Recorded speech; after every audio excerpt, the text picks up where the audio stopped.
Bruce Lee once said that if you want to train for fighting, then you'd better be ready to train your whole body. And while I wouldn't exactly say that pressing a heavy kettlebell is exactly the same thing as a fight, there is a lot of wisdom in the idea that you need to train your whole body. So let's talk about your abs in particular.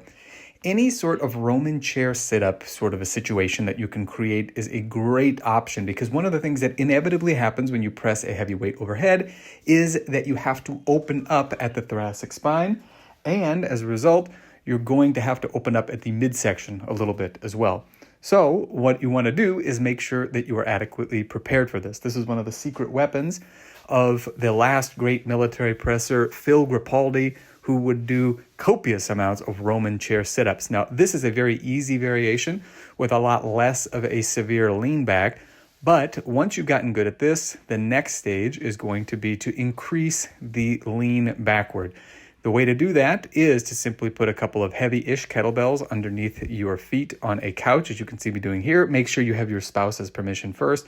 Then you are simply going to lean back and bring yourself forward like any regular sit-up variation.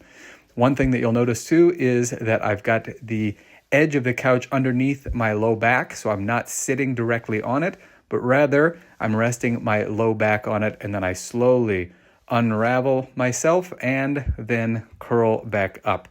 You can make these even more difficult by adding a small amount of weight either to the chest or behind the head, which was a favorite of Phil Grippaldi, but I think you're going to find that body weight only is more than enough.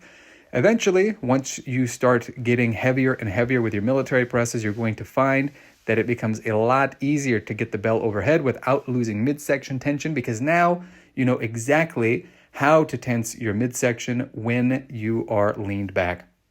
Give these things a try in your training. Give it a good couple of weeks before you try to make any sort of assessment on how well it has worked. Like anything, it's going to take a little bit of time, it's going to take some effort, and it's going to take some getting used to.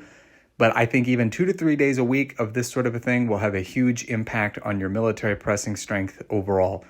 Have fun and happy training.